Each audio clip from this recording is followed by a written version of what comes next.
Hello, Ray. How are you doing? Thank you so much for being here. Thank you so much for having me. It's such a delight to be in your space with all of your lovely ladies, your other mums, your ECE teachers. I'm super excited to connect with you on the potty today. Me too. It's been a long time coming, hasn't Yes, it it? actually has been a long time coming, and it's feels like such a beautiful moment to finally be here, to be connecting in this Yeah, way. yeah, absolutely. Shall we start with just introducing yourself to our audience and sharing a little bit about you, what you do, Yeah. and yeah, we'll go from there. Yeah, of course. I'm Rae, obviously, on at Rae Trigg on Instagram. And coming from a background of clinical exercise physiology traditionally, which is something I studied in Melbourne. I'm now living in Sri Lanka and not necessarily working in that same industry because it's been a long journey since doing my master's in that. And then obviously working a lot in hospitals and rehab centers back then with like very chronic disease conditions, I would say, like strokes and spinal cord injuries, type 2 diabetes, lots of other like more acute accidents and traumas and things like that. And then ended up living abroad and putting a pause on that for a moment. And then have come back to it later in my life, I think, but from a much more embodied place in terms of how can I take all of those things that I've learned and then take all of my experience as well, living in a community of elite athletes and professional cyclists in Spain, where it was basically a contrast from the most unwell people you could be to the most well, like Olympic athlete level. And then the whole spectrum of that experience now is what I do in my own coaching business of creating just lives that are so full of energy and vitality that of course we can create whatever we want in our life. We can have beautiful connections with beautiful people. We can have an impact in this life. We can connect really deeply with life and everything around us and just have a beautiful, impactful experience of life. And so obviously in order to be able to do that, you have to have a lot of energy. And if you want to have a lot of energy, you have to know how to create a lot of energy in your body. So that's basically, I think, what we're here to talk about today, right? It's my big passion. Yes, yes, it's so good. And Ray, for those listening, I did some coaching with her early last year, and she's amazing. She just blew my mind in terms of taking self-care to the absolute next level and just finding delight and radical self-responsibility for how important it really is to take care of yourself on a whole nother level. And yeah, she was like Yes. a huge catalyst in changing a lot of my mindset and identity around motherhood and how to mesh the two and to still actually be able to have an outrageous, amazing, fun, playful life that is actually full of health and vitality rather than just like surviving off the seat of your pants. Yes, exactly, exactly. Yeah, that's Yeah, so so beautiful. what led you to focus on high performance coaching, the vitality, and then helping people to really unlock that limitless energy that you talk about so often and so passionately? I love it. Yeah. I think it just is the logical thing, if that makes sense. That of course we have to, I love that you use the word radical responsibility in the sense that, of course, if we want our lives to be vibrant and beautiful, we need to be able to be understanding our body system and very, very connected to it and working with it in a way, as you said as well, the word delight. And it's like for so many of us, health and wellness, like in inverted commas, is just a really overwhelming, confusing thing that's not fun at all. We're bombarded with a lot of conflicting information. As women, we're so conditioned from such a young age that the only thing that matters is how our body looks, which is so irrelevant. It was such a small, tiny piece of a very, very big puzzle. And realistically, like our body is the thing that we experience our whole entire life through. So our energy levels, our mood, the way that our body feels, whether it has symptoms or is symptom free, whether it is in pain, whether it functions well or not well. And it's just the easiest thing. If you're going to optimize, if you're going to start somewhere, that's the easiest thing because our whole entire life is experienced through the lens of our physical wellness. if you are very physically well and you have a high level of energy and you just feel good, then everything in your life is going to be beautiful. Even though sometimes things are challenging, you'll have the tools to navigate those things. If you're not well, if you don't have energy, if you don't feel good in your body, if you have pain, any of those things, it doesn't matter how beautiful life is around you, you're not going to be able to be present with it and to truly, really enjoy it. And I know we've all had those days where nothing spectacular has happened in the day, but for some reason you just woke up feeling really good and you felt happy and you had energy, and it's like you just notice like a little bluebird and the sunshine and you're like, wow, life is amazing. And nothing that interesting is happening. You just feel really good in yourself, in your body. And so that's like the lens, the sunglasses that the rose tinted glasses that you're viewing your whole life through. And then there's days where everything in the world could be going right and your partner buys you flowers and you get a raise at work and this and that. But if you've got like a migraine or you've got a toothache or you're just in a bad mood, it doesn't matter how beautiful the things are around you. You're not going to enjoy them. You're not going to really appreciate them. So it just makes sense that the thing to pay the most attention to and the thing to optimize first, the biggest lever to pull, is just how good do you feel in your body? And that's the thing that impacts everything around you. I love the way you just explained that, and it makes so much sense. It really does. I mean, as someone who suffered from chronic illness of endometriosis and the pains that go with that, all of my health stuff I've probably mentioned on other podcasts, but ovarian tumor, cervical cancer scare, all the things, like not only are you physically unwell, you're constantly worrying. And yes, like on paper, I had an amazing life, like had a really beautiful centre that I was working at, had friends, had family, had the house, had all the things, but yeah, physically really unwell. And I think so many parents and early childhood teachers are all running on empty because they're on, Yeah. constantly on the go giving to others. So you kind of mentioned already that's, where we actually start when it comes to reclaiming our energy and then actually avoiding burnout. Yeah, exactly. I think such a tricky thing, and of course, like in that industry as well, and a lot of I think ECE teachers are probably also mums as well. Like so, then there's just this whole other layer there. I remember hearing a beautiful quote once of that. That we're always told to fill our cup so that we can give to other people from a full cup, and that's good advice. But the lady said that we should fill our own cup to overflowing, so it overflows into the saucer, and then we pour to other people from the saucer. Not from We keep our own cup full and we pour from the overflow into the saucer.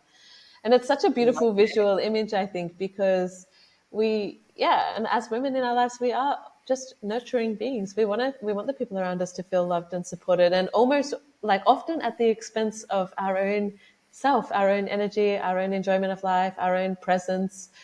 So if we are going to be those kind of people and working in those kind of roles, then the only thing that we need to really pay attention to is how can we make sure that our own cup is always full and overflowing so that we can then give to other people without depleting ourselves, because we're no good to people depleted. We might think that we are, but it's not good for anyone really, and it's definitely not good for us as individuals like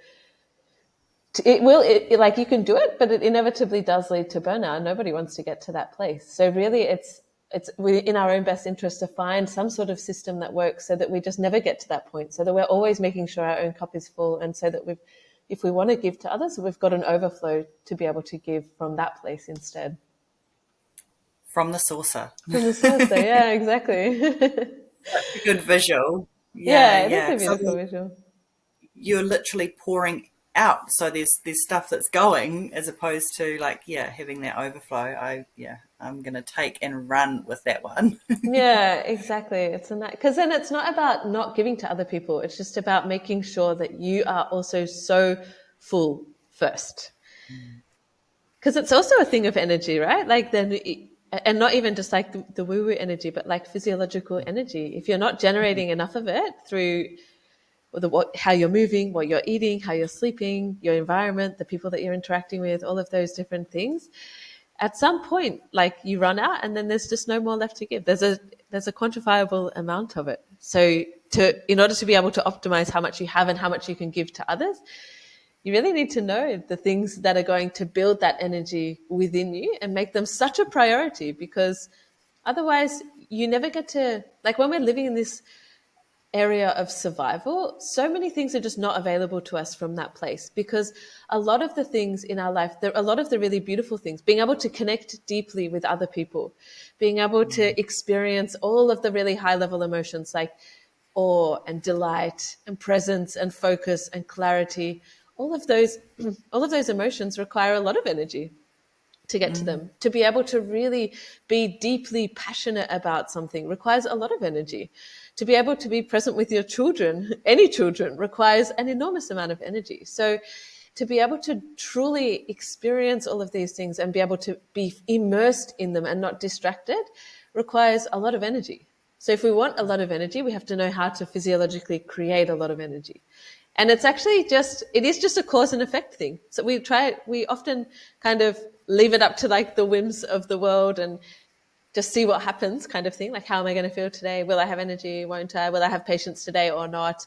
But actually that it's something that we can create, because we're creating our own energy state day to day, like action to action. So when we think about it in that way, it's actually quite an empowering thing, because it gives us a lot of control over how much energy we actually have. And literally, that was just going to be my next question, but I think you just explained it so well about, because you often talk about high energy living and what that means and why it really is such a game changer for people that are stuck in survival mode. So, what would be like the first step for somebody that is really stuck in survival and they're like, right, I'm just clutching at straws. What is a straw that I can clutch to that will start to really generate that energy for me? Yeah, it's a good question. And I think we sometimes feel like I'm going to have to overhaul everything. And then that's also such an overwhelming thing as well.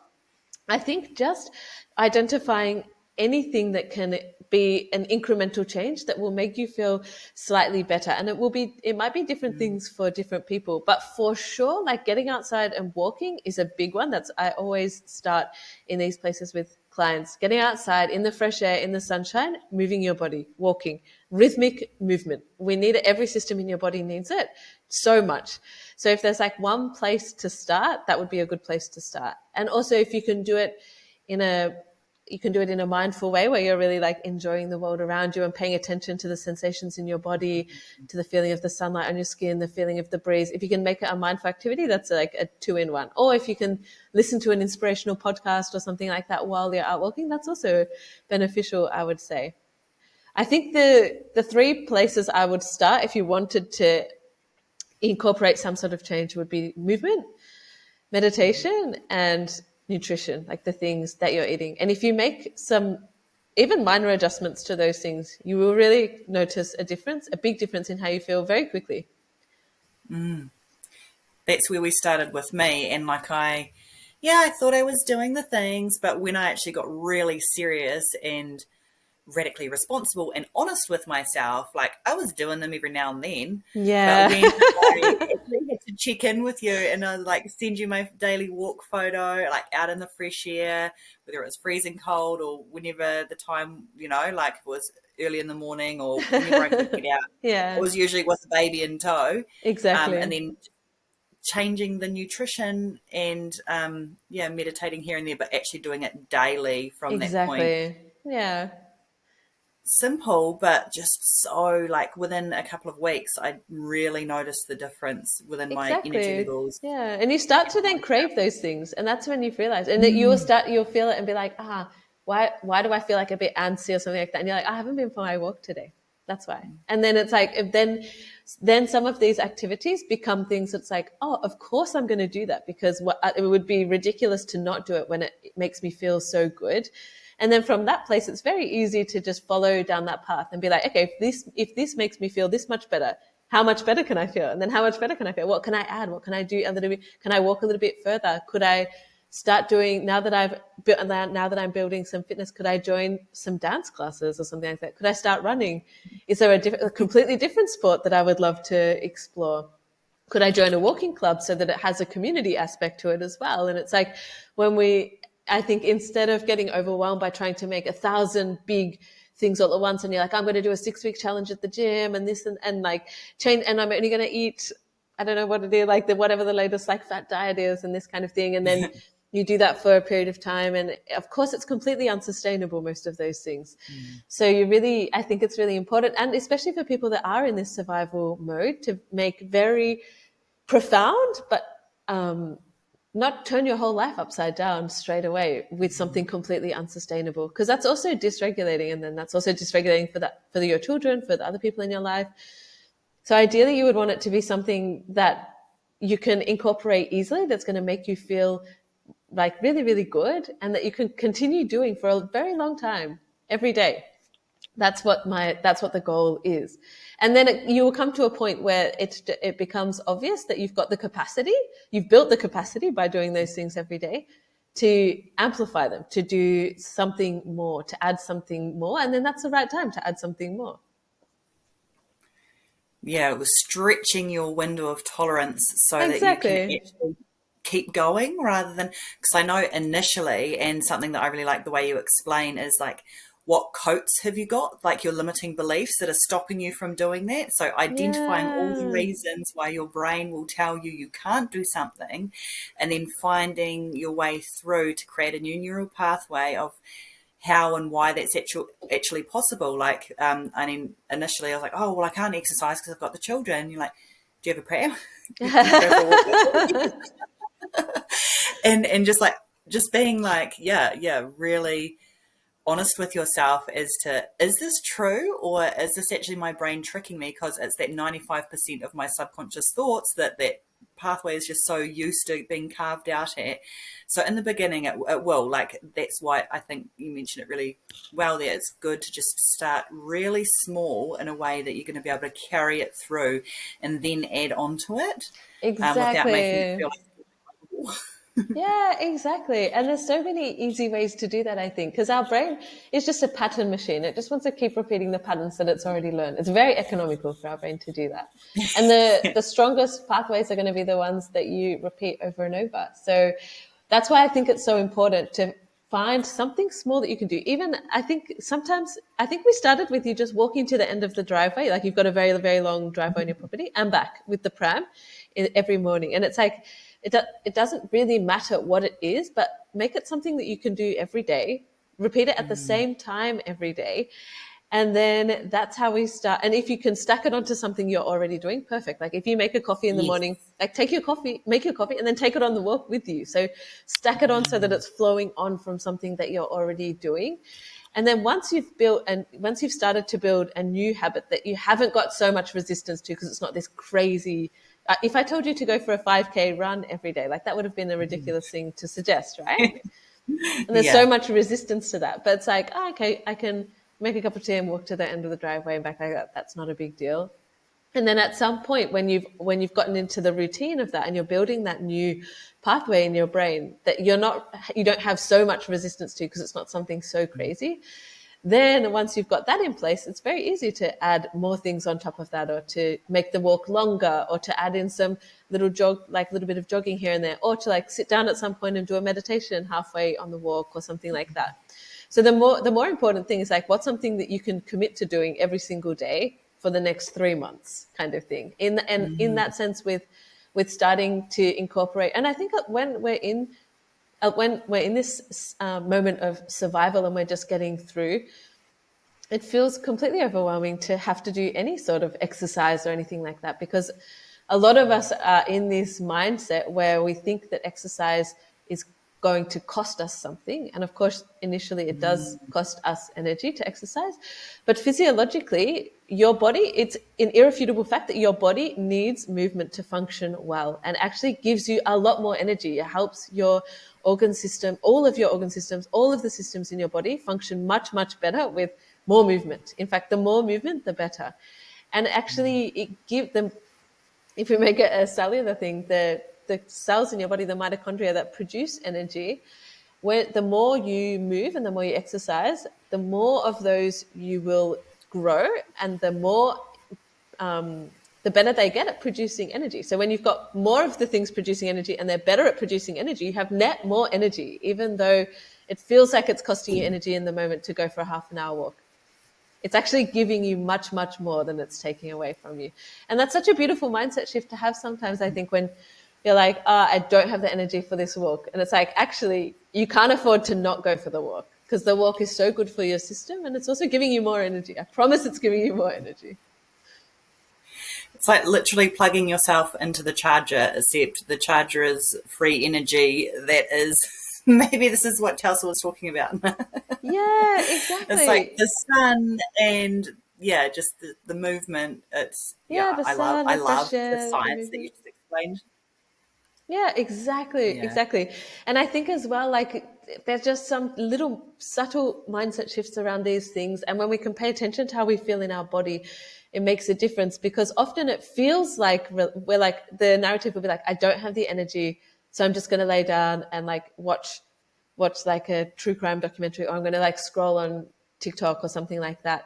And that somehow feels relaxing because we're laying down. But actually, for our nervous system, it's very depleting to be bombarded with like all of these TikToks and all of this noise and this, that, and like bad things happening in the news and comparing ourselves to other people or watching true crime and like getting a big cortisol spike in our system. Even though like in our mind that might feel like a relaxing treat to do, in our body system it's not really conducive at all to a relaxed nervous system state. Whereas taking yourself out for a walk, putting on some calming music and like making a cup of tea, having a bath, like any of those kind of things all still fall under that category of looking after yourself and helping yourself to create more energy in your system. Yeah, so instead of just lying down and doing the Netflix or scrolling, which is actually draining your battery and depleting you of energy, just even having that kind of like little voice in your head asking the question, is there something I can do that's gonna give me juice, gonna give me more Yeah. energy as opposed to draining it, knowing that. Yeah, exactly. And almost always it would be like, could I go for a walk right now? And honestly, like going for a walk outside solves so many problems. If there's something that Especially you're with thinking children. about that you can't, sorry, what did you say? Especially Especially, with the children. exactly, yeah, because often that's exactly what they need as well. And I Mhm. can't speak to having children, but I've got two nephews. My sister has two boys, and they're young and they're absolutely full of beans. And I guarantee, like it doesn't matter what time of the day it is, they could always do with a walk. So if you could do with a walk, probably your children could also do with a walk. And then my sister has really started implementing a lot of these things as well. And also I think she was doing like pre dinner walks because she needed them like before that time of like cooking dinner and also the boys. And she was like, wow, within like 2 or 3 days, just the whole experience of like dinner time and having to like cook the dinner, the kids not wanting to eat this and that, like throwing the food, arguing, blah blah blah, blah whatever dinner thing. She was like, everything just got so much calmer because we'd all been for this. The kids have those balance bikes, she would be walking, and then everyone just kind of like burned off that bit of the kids burned off that bit of extra energy that they were using to make dinner time chaotic. My sister was feeling like that little burst of energy and like those beautiful neurochemicals from being outside and moving her body to give her a little boost to be able to make dinner and to like interact with her husband when he got home from work and to talk to the kids while they're having dinner. So often those kind of things are they just work well for everybody. So if it's a question of like, could I go for a walk right now and could I bring the kids? And if the answer is yes, just do that. Like it's definitely going to be helpful. It's going to be beneficial because our energy impacts everyone around us, especially Exactly. children. And so you touched on it a little bit before, but what role does emotional regulation in the nervous system health play in then creating a calm and connected environment? It's everything for that. I think they're Mm, completely yeah. they're exactly the same thing. I think a calm and connected environment is a regulated nervous system. It is a regulated Mhm. emotional system. And children are just little sponges. They're just soaking up everything. They're watching everything. They feel everything. They are noticing everything. Whether they probably can't intellectualize it or verbalize it, but they're mimicking and they're noticing and mimicking everything, including your state, because you can't hide it. It's just something that it is what it is, and we can try and pretend that it's not, but like children especially, and probably the other people around us can always pick it up on some level. I think, which is then again why it's such a beneficial thing to spend the time and the energy that we need to get into that regulated state, and to always have a baseline of regulation where we can, and to be very familiar with what that feels like, so that we can know what things push us either above or below that window of tolerance. And then when we get above, when we get into that like a bit chaotic, like anxious, like million miles an hour thoughts thing, or whether we go below it into that kind of hypo aroused, like very depleted, depressed, like apathetic, very energyless state, when we can identify when we're feeling those things and then know what's going to bring us back into a middle baseline. Often when we go above our window of tolerance and we're in that chaotic moment, then the thing that is helpful is to do something that's going to calm us down. So that might be something like putting on a 5-minute breathing thing on YouTube that we can go along with, or doing a 5 or 10 minute meditation on YouTube, going for a walk and just walking slowly, like letting yourself come back, Mm. identifying a few things around you that you can look at and enjoy, just going and sitting outside and feeling the sun on your skin for a few minutes, like something that's just going to bring you back down to like your baseline again. When we're in that hypo aroused state where we feel like very depleted and energyless, often it's something dynamic and something with movement, something that's going to energize us back into that window of tolerance. So you could put on a really loud song and just dance for one whole song, or just do some star jumps, go for a brisk walk outside, something that's going to get your blood flowing, get that energy flowing again when we're in that kind of stagnant mood. So I think in terms of creating a calm and connected environment is in that window of tolerance. So you want to be able to know what's pushing you above and below it, avoiding those things as much as possible if you can. So if you know that having a second coffee is for sure going to like push you out the top into that chaos, maybe have like a herbal tea or something instead. Do you know what I mean? So knowing the things that will push us out of those, and knowing what things will push our kids out of those things, as out of their own window of Mm. tolerance as well.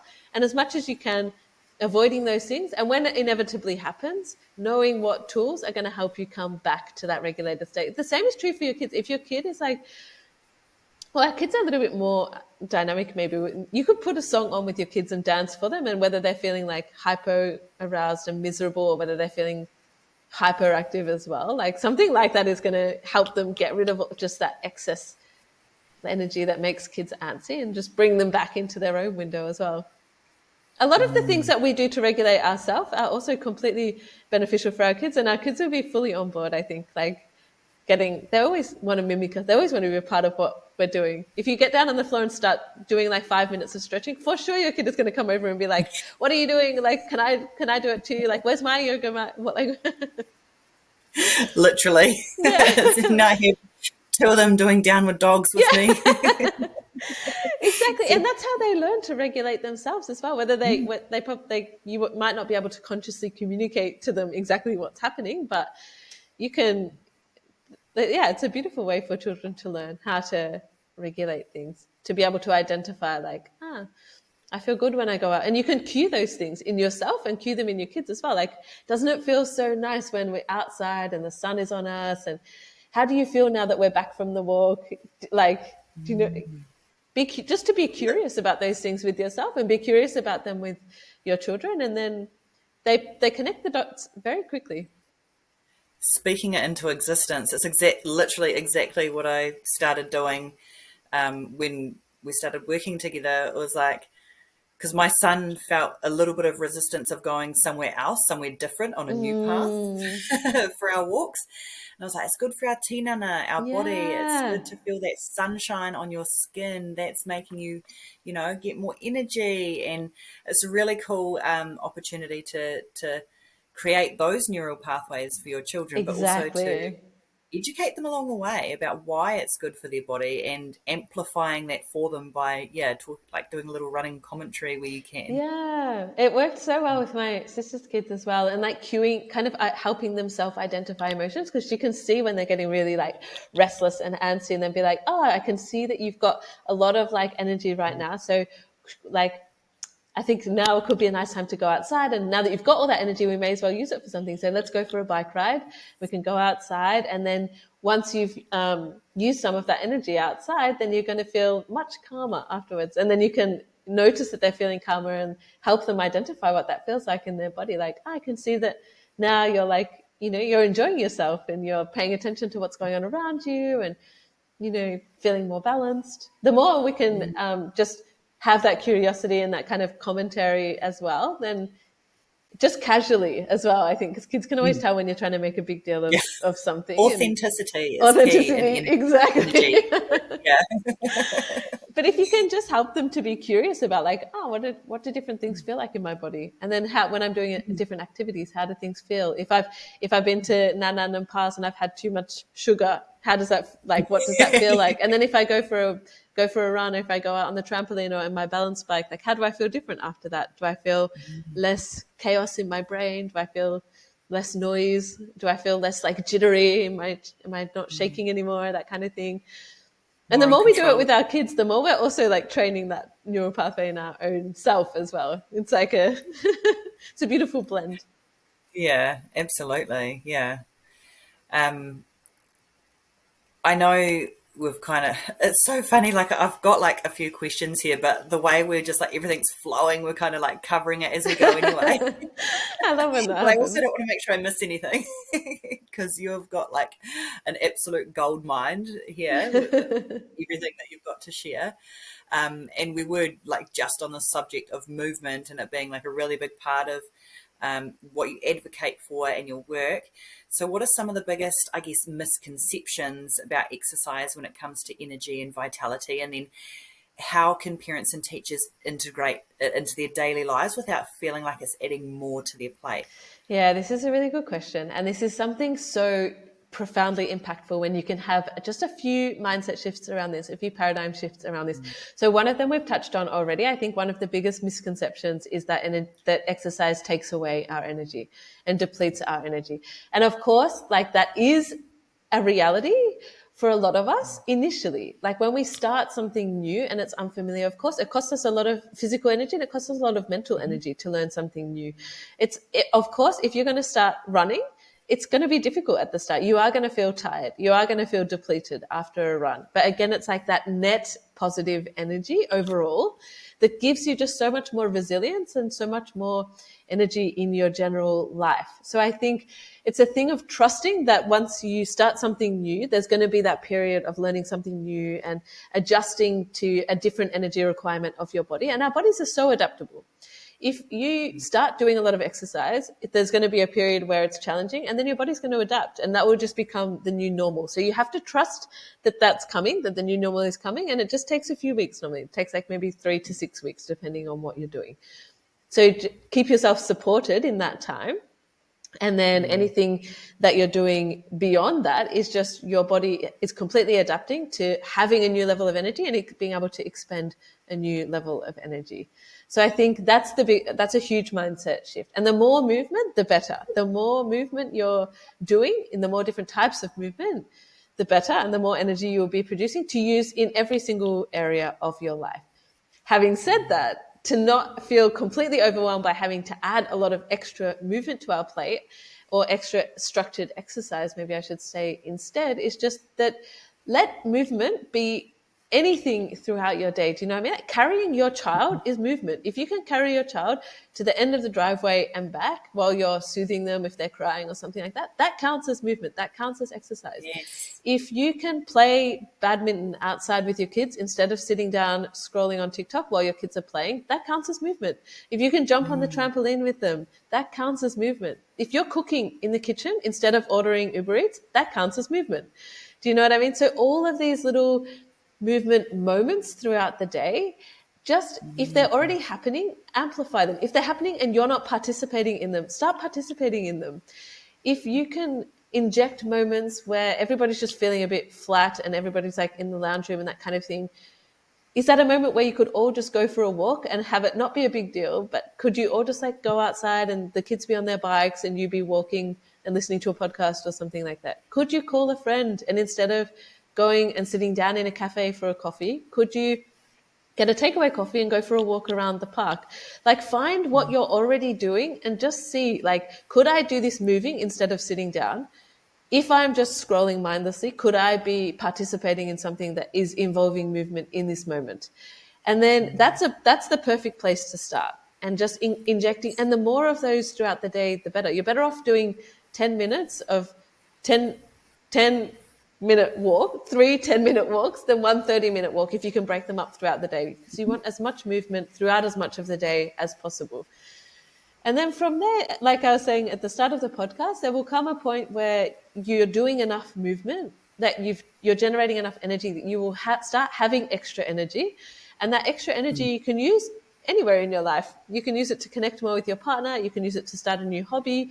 You could use it to put it back into your business or into a passion. You can also use it to do more structured movement or structured exercise, which will give you then even more energy. And again, like repeating what we said at the start, it doesn't have to be something serious. If you don't like going to the gym, don't go to the gym. I personally hate going to the gym. I have no interest whatsoever in being in the gym. So I never go to the gym. I never in my life have I gone to a gym. I love dance classes. I love rock climbing. I love martial arts. At the moment, I do like an Indian sword fighting martial arts. I wouldn't say I love yoga in general, but I love Ashtanga. So, and those things I find so fun.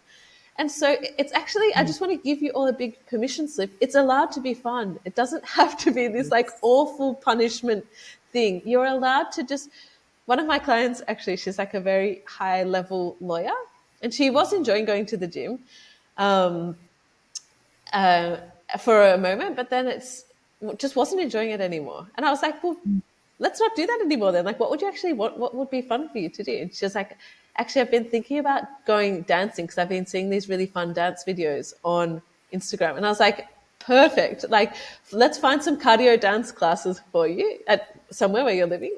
And then I had a call with her at the start of the week, and she was glowing. And I was like, you look happy. And she was like, I just did an online cardio dance class. It was the best thing I've ever done in my life. I was so much fun.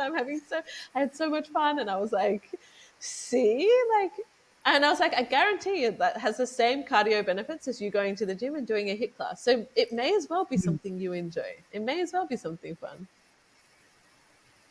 Exactly. And I actually got back into dancing because of you as well. Yes. Go back to my hip hop classes. But my good friend actually just so happened to be opening a studio at the same time. So I think we divine have alignment, a which little. gotta love that. Yeah, I love so much. And I love seeing your little hip hop videos of you back into and you did some performances recently, which was so beautiful to see. Yeah, But I think it's got just on such a, stage. yes. And it's just such a thing of like giving ourselves permission, I think, to prioritize ourselves, to have fun while we're doing it. And such this thing of like always giving to other people. It's like, heaven forbid you should ever be prioritizing yourself first or enjoying yourself while you're doing it. And it's like, actually, no. The more you prioritize yourself and the more enjoyment you have while doing it, the more amplified your energy is to give to anything and everyone else around you. It's just It's that the logical way. It's the only way that makes sense to do it, honestly. that's what some of the quotes that I had to remove, the limiting Yeah. beliefs around doing the dance class. It's like, well, it's in the evening, it's when my babies need me, it's around dinner time, but it's like actually Johnny is more than capable of having the Yeah. children for a couple of hours, and he wouldn't dream of saying, no, you cannot go. Like, Yeah, and he enjoys that exactly. one on one time with them. So, yeah, Exactly. that's Actually, I again, remember that because that was the first thing that you had done on your own since having your daughter, right? Where yes. it was like, I'm going to leave her alone without me and go to this class, and that was a huge step for you. That was an enormous act of self respect, I think, like putting yourself first, doing something that you enjoy for your own enjoyment, and also just like not as a mum, just you as Sarah doing something fun that you love doing because you deserve to enjoy your life. Do you know what I mean? Exactly. That's such a powerful vote of just self love and self respect. And not only that, but it's like, oh, I'm like spending time with friends and ladies that were just like, we were teenagers when we used to dance together, and now we're Yeah. like 10, 15, 20 years later, and we've got kids and we're like, yeah, I just left the chaos at home, and yeah, we're out here for a dance class together. Exactly. And then even beyond that, like the energy that you bring home from that, like Mm, you could never not be buzzing after a class like that. And then you come home and you're a different person. Like you've changed your state of being because you've changed the chemical cocktail in your body through movement, through interacting with your friends, through having a laugh, through learning a new choreography and challenging your brain in a different way that it's normally challenged in normal life. And that's how we change how we are in our life, by changing the physical state of our being. It's the easiest way to do mm. it. Yeah, and nutrition is another big factor of that and within our Yeah. energy and physical bodies. But a lot of people, I guess, just don't know where to start. Maybe they are just really running on convenience meals and not having the energy theme here to think Yeah. about what changes to make. So, what are some really simple but powerful nutrition shifts that people can support better energy and then, therefore, obviously their emotional regulation and all the things that go with Yeah. it? Definitely. Yeah, this is a big one. And I think we Mhm. did this together when we were working together, and I Yep. also with my sister as well, because, yeah, you don't want to add anything extra to your plate when things are already busy. I have two rules when it Mhm. comes to food for myself and in general, because there's a lot of conflicting information online. Yes. So my two rules are this: has the food grown in the sunlight, or has it seen the sunlight recently? Mm. Because realistically we want to be eating just real food. It's a very, Mm. very, very common fact now that there's absolutely nothing to be gained from eating any kind of ultra processed refined sugar, ultra Mm. processed food, refined seed oils, all of these kind of things. So, and that is an overwhelming thing even in and of itself. So the rule is easy. Like, did this thing grow in the sunshine, or did it eat something growing in the sunshine and then I'm eating it, if that makes sense? Yeah. And the second rule is, would my great grandmother recognize this food? And if she wouldn't, just don't eat it or eat it very minimally, I would say. So, and then when we have those two things as rules, then really what we're going to be eating is a lot of fresh vegetables and fruits, really high quality protein sources that came ideally from like healthy animals that aren't factory farmed, ideally, Mm. in terms of eggs and different meat products and fish. And if you don't eat those things, then like high quality tofu or tempeh, and then like beans, like all different kinds of beans and legumes and nuts and seeds. And um, yeah, that's going to make up the bulk of what you're eating, I think. And then high quality fats as well, avocados and extra virgin olive oil and that kind of thing. And Mm. so then knowing that, I think, and knowing that you want the bulk of your diet to be those things, just make them readily available. And I Mm. have what I call bowls meals, which we worked on together. And it's like, Yes. instead of having to always think about what you're going to eat, just always have the things in your fridge and then make a bowl out of it. So the way Mm. I always have all of these things in my fridge. And then the way that I make a bowl is like a big bed of leafy greens in the bottom. And that looks different in different places for me. So in Sri Lanka, I live in Sri Lanka now. So I have, there's like a local spinach, gotu kola, fresh coriander and fresh mint normally. But when I'm in Australia, it would be like, again, fresh herbs and then maybe rocket and spinach and some of those things.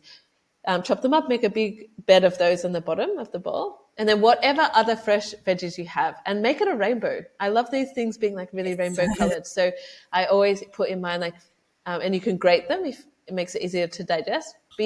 Fresh beetroot, carrot, cucumber, capsicum, um, whatever else you've got. Snow peas if you're in Australia, like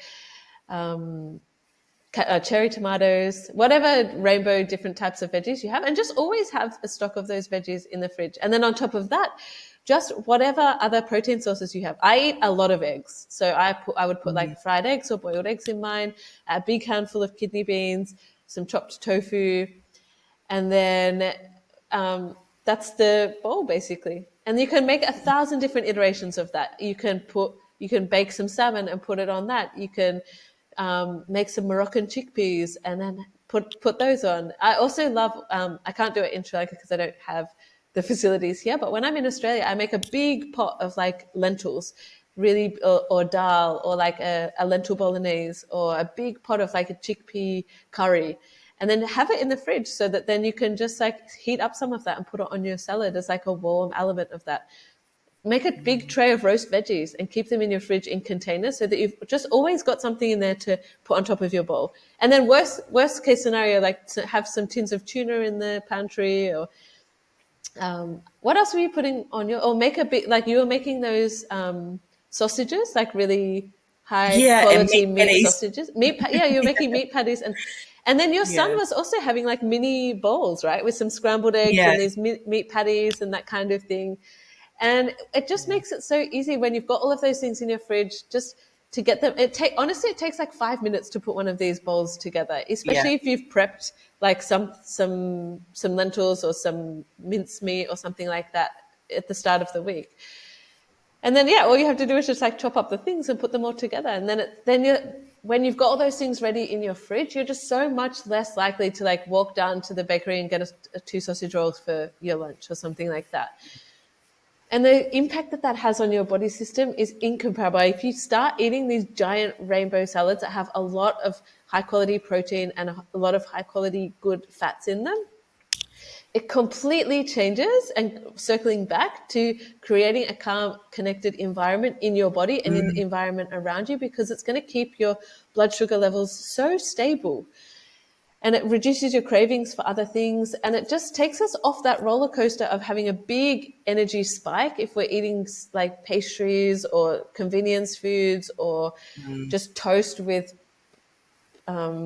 jam or something, like whatever is easy in the house to grab as a snack that's going to spike our blood glucose levels, but it's also going to lead to a crash afterwards. And nothing really mm, good happens when we're on this big roller coaster of energy spikes and crashes for our blood glucose levels all day.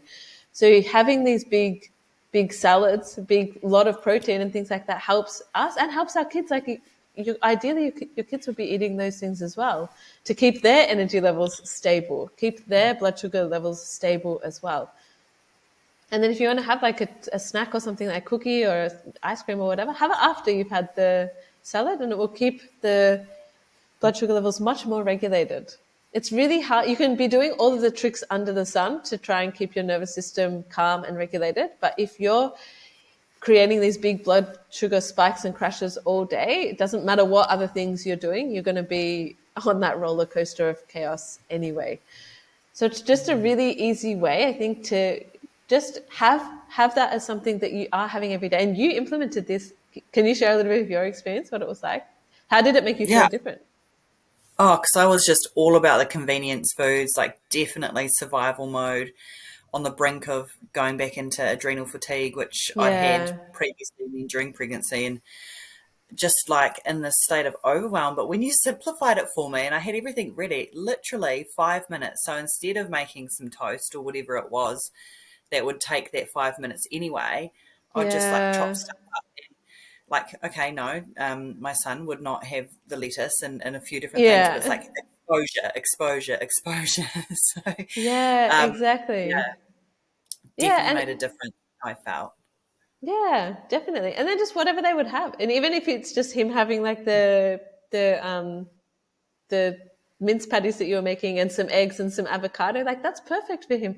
That's exactly what his Yes. little growing body needs to have the energy it needs for the day and to be able to support his brain development and his body muscle development and that kind of thing. It's also, My, yeah, and it's also just so much more nutritionally beneficial than have like him just having like some pasta with butter on it or something like that. Do you know what I mean? And it's also giving his body structurally the building blocks that his cells need to be able to create a growing body, a growing brain.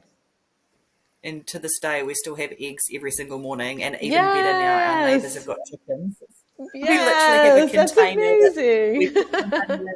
They put the eggs in, and it's like we get like a couple of 18 packs a week because that's how Wow, much we go that's through so with our family. lucky. And such high quality eggs as well when they're coming from a place that you know. Yeah, because I've actually heard that with like eating local and sourcing it from Yeah, the same environment that you're growing in. It's like the chickens are growing in the same environment, so you're getting the right kind of nutrients that you need for your body. yeah, exactly. That's so powerful. Yeah, and we've spoken about that self leadership and how, I guess, how does the way we take care of ourselves directly then influence the way that we then show up in our parenting and teaching and daily life. What would you say to that? Of course, you can't you can't show up authentically in any area of your life if you don't have authentic self-leadership. I think that's just Mm, true across the board. And it's just a thing of, I think we always get stuck in this thing of self-love being a fluffy kind of woo-woo concept. But self-love is mhm, actually self-respect, and there's nothing more self-respecting than giving yourself exactly what you need to be able to function well in your life and showing up for that consistently day after day after day after day. And we like to think about self-worth as this kind of thing that we can somehow just create out of nothing. But self-worth comes from treating yourself as somebody who is worthy of showing up for and prioritizing and giving them exactly what they need, moment to moment and day to day, over consistently over time. And that's how you experience yourself as somebody worthy, is by demonstrating to yourself, proving to yourself that you are worthy. You are worthy of taking the time to nourish yourself in a way that works well for your body. You are so worthy of going to a dance class in the evening and enjoying yourself with your friend.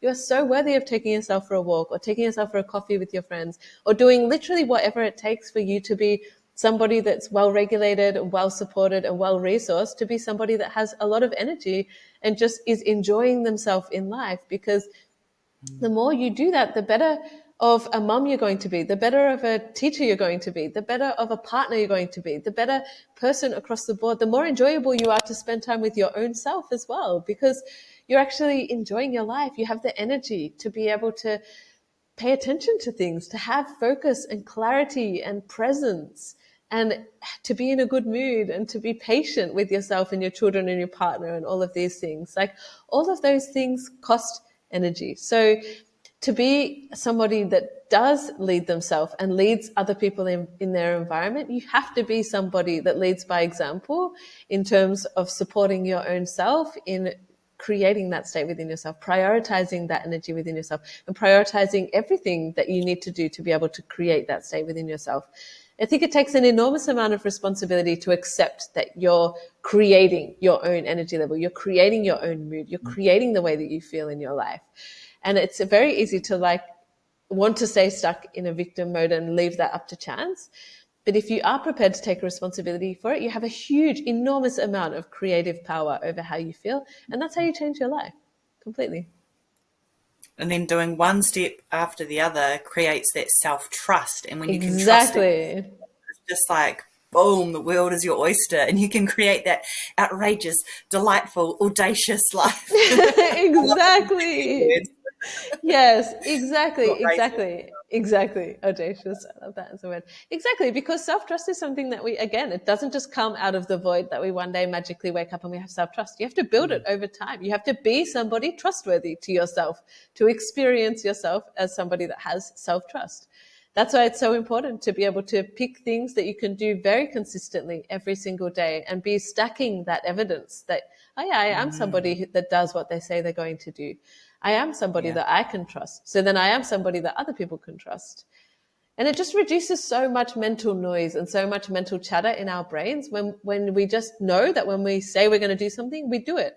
Then we don't have to waste any time wondering if we're going to do the thing, thinking about if we do it or not, thinking what excuses we're going to make to ourselves or other people, thinking how annoyed we're going to be with ourselves, and then we're going to feel guilty, and then we're going to have to figure out something else. Like, that's such a waste of brain space that you could be spending doing 1,000 other more interesting things than that. So when we can build a version of ourselves that has an intention to do something and then just does it, it frees up so much time and energy. I think that was like the biggest game changer for um, learning that from you, for just like literally making change in life, was do what you say you're going to do. And I like that is like the punchline of this entire conversation around like self responsibility and making all these changes. It's like, make it doable, make it a little bit stretchy because Yeah. it's going to be a change, but make it so that you can then trust yourself and actually follow through with it. Yeah, Um, exactly.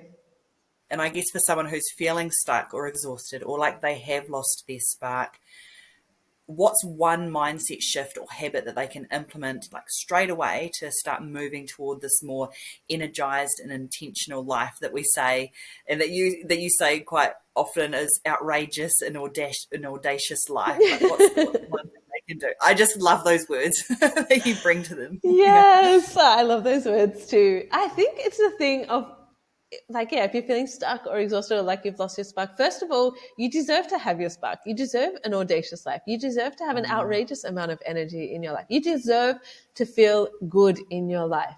Honestly, why else are we here on this planet in floating through outer space, if not to just have a beautiful experience of our life? So first of all, like, just have a moment and admit to yourself that you do deserve that. And when life feels chaotic and overwhelming, sometimes we lose sight of that. And then make it a point to just whatever you can do that will make you feel better down that path. Start doing that. Start prioritizing that in your life and let it be something fun. Let it be something enjoyable. Whether it's even is as small as like get away from your desk in the middle of the day and go and sit and have your lunch outside in the sun and just have that moment, whether it's that small or whether it's booking to go to a dance studio and doing some dance classes and just exploring a new part of your identity or something like that. Like, you are allowed to feel good in this life. You are allowed to do the things that prioritize yourself and that make you feel good. And that's the only way that you can have this beautiful, good energy to share with other people. So start filling your own cup and let it overflow into your saucer. And then the saucer is where you're going to be pouring from. And I promise you, you will get there. I know when we feel stuck and exhausted, it feels like it might be this way forever, but it doesn't have to be. But you have to take responsibility for how you feel and how you're nourishing yourself, how you're moving, how much time you're spending outside, how connected you feel to yourself, how you're breathing, how present you are with your body. And once you start connecting back in with your body, back in with her and having a beautiful collaborative relationship with her, it becomes so obvious and so easy to just start doing the things that are going to help you feel more energized and to make you feel like you've got your spark back. And once you start down the path, it just becomes a beautiful game of, I feel so much better. So how good can it get from here? How much better? How much better? How much better? And once you start experimenting with that, life starts getting very, very beautiful. Like, how good can it get? How good can it get? Because I Keep promise, asking. I keep asking myself this, and I haven't reached the ceiling yet, and it's very, very, very Yes. good. So when you make it a game like this, and you let it be fun, and you let it be playful, and you bring a sense of play and curiosity to it, your health and the health of your children, and how good you can feel, the more play and the more curiosity and the more enjoyment you bring, the more exponential it is, the more it compounds, the more you're going to be enjoying your life. So I think that's a trap that so many of us get ourselves into, is thinking that health and wellness has to be so serious and heavy and it's just another annoying thing to add to a already very overfull plate. I promise you it doesn't have to be like that. Like, let it be beautiful. Make beautiful giant rainbow meals and enjoy them. Let them be so visually delightful. Let it be delightful to move your body and go outside for a walk. Start rock climbing classes if that's something totally left of field and adventurous for you. Like, let it be something fun and beautiful. And that's how you start down the path of really amplifying your own energy and vitality in a beautiful way. That's so true. And that's something that I preach about all the time. And I'll probably share this in every single podcast. But through play, that is like the key to life. Play, Exactly. repetition of learning something new 10 to 20 times through play, whereas just regular, boring, old learning, it takes 400 repetitions. Yeah. So it's like when you compare those stats, it's like 10 to 20 times through play or 400 times of doing this, in the boring old traditional way. So Yeah, yeah, play is exactly. such a foundation of everything that you're speaking about. You can actually make it fun and playful. Exactly. Exactly. Do you have like any transformation stories from any clients that really stand out to you? I mean, yours is beautiful. But yeah, I Oh. think just anything. I love the work that I do with moms, I think, because it's so beautiful to see how just some, I think a lot of people come in this place where it's like, what could I possibly do? Like, I have no energy. There's nothing I can change. I don't have energy to make any changes and this kind of thing. And it's so beautiful to work with mums in this place, I think, because just making very small shifts and injecting a little bit more energy, and watching how things can change very, very, very drastically from just making very small changes. And then the more you are connected to yourself as a mom, your own energy levels, the more your children are just going to mirror your state back to you. And it's like a thing of then it becomes easy to optimize things in your life because your kids are less chaotic because you're less chaotic. And then the less chaotic you get, the calmer you get, the more you're enjoying your life, the more well regulated and resourced you are to deal with your kids. And also the less chaotic your kids are going to be because they're not soaking that up from you. So Yeah. it's always really beautiful, I think, to help mums feel really empowered, to give them their, and we were saying this before we jumped on the, like before we hit record, in the sense of like, you deserve to be so much enjoying your life. Do you know what I mean? And then everything in your life will straighten itself out from that point. And I think a lot of mums, they're like at their wits' end trying to optimize 1,000 things in their environment and regulate everything in their environment, and they're running out of time to do anything for themselves or to regulate themselves. And it's like, actually the other way around works much better. If you Mm. prioritize yourself first and your connection to yourself first and your own deservingness and worthiness of being somebody that deserves to have time to themselves, deserves to prioritize their health, deserves to prioritize the things that make them feel good. I promise you, all of the things around you are going to clean themselves up as part of that process of you optimizing yourself and connecting to yourself and being somebody calm and grounded and loving towards themselves. It's the fast way to do it. Yeah, and like you say, it's like that misconception of people think it's the other way around, like it's back to front, but it's actually Yeah. like so much more simple than our mind is tricking us into thinking that it is. Exactly. And it's always this thing of like, oh, if I have any spare energy left over, that's when I'll do my self care things. And it's like, actually, Mm. no. Spend the energy first to do your self care things first so that you grow your capacity, you grow the amount of energy you have, you grow your amount of focus that you have for that day and your patience and your enjoyment. And then from that overflow, that's what you really want to be using to then do all of the other things for the day. If you're going to leave anything related to you until you've got the smallest shred of energy at the end of the day, that's not a very optimized place to be living from.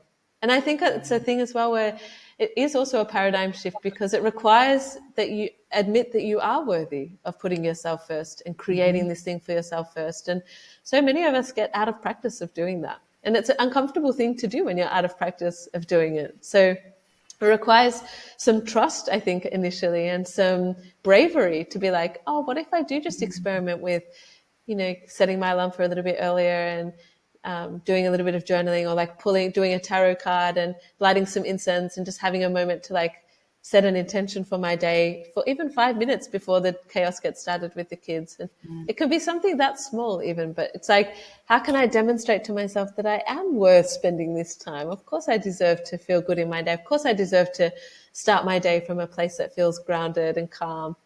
And then the more you do that, the more you prioritize that, then of course, and the more you see those results, the more I can feel good in myself, the more everyone around me feels good, the more energy I have to give to all of these other things. And then it just becomes so obvious and like, oh, of course I would do more of this. Of course I would prioritize myself more. Of course I would give myself more of this energy so that I can generate more energy. And then it just becomes easy from that point, I think. It's giving yourself that proof and then just stacking it and Exactly. keeping on going. Yeah, exactly. Exactly. And you don't have to take my word for it. Like, all you have to do is just experiment with yourself and just pay attention to the breadcrumbs. Like, how good do I feel and how much energy do I have? Those are just the two questions to always ask yourself. Don't take my word for it that eating giant rainbow salads is going to change your life. It will, but but do it for a few days and then ask yourself, like, how do I feel? How good do I feel? How much energy do I have? Is it an improvement or is it not an improvement? And then just keep following those breadcrumbs. Oh, yes, yes. So much inspiration in here. You like I just love your energy and you can just feel it. Like, there's so much of it in the Yes, best way.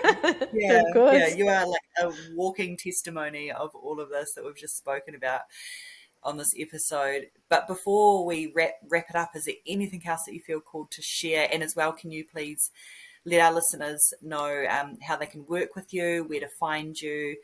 Again, I'll always put it in the show notes, but yeah, just any offerings Yeah. that you've got going on. Of course, I'm over on Instagram and TikTok at Rae Trigg, RaeTrigg, and just sharing a lot over there of like just snippets from my life. I live in Sri Lanka, which is fun. Doing lots of travel to India recently, which is also fun, and then obviously sharing a lot of like just very very fun paradigm shifts or ways of thinking about things differently. I think because that's the thing that I'm most passionate about. I work one-on-one with clients at the moment, which is also beautiful in 3-month containers. And honestly, just get the most beautiful, insane results with my clients, I think, in the sense that, of course, everything is around generating a lot of energy. And I also think just like letting life become so much more limitless. When we're stuck in this survival state, we get stuck thinking very, very, very small. So I really encourage my clients to dream just outrageously big. I really, really push people. I challenge people on this a lot of being like, if it could be anything, what would it be? If you weren't just stuck in a small minded environment with small minded people, what would you be doing differently? Like one of my clients the other day, she was like, actually, what I would love to do is to buy a house in the south of France, just completely out of the blue. And I was like, perfect, let's make it that happen. Go. So what are you're gonna need a lot of things to be able to make that happen, and there's a lot of small steps to take, and also just like, so then having these like very very very left of field audacious dreams and encouraging those so much, because there's not enough people in our lives that encourage this kind of thinking and this kind of dreaming. And then if you want to have an exceptional life, if you want to have outrageous things in your life, you're going to have to do outrageous things. You have to be prepared to do extraordinary things to have an extraordinary life. And to do extraordinary things, guess what? You're going to have an extraordinary amount of energy.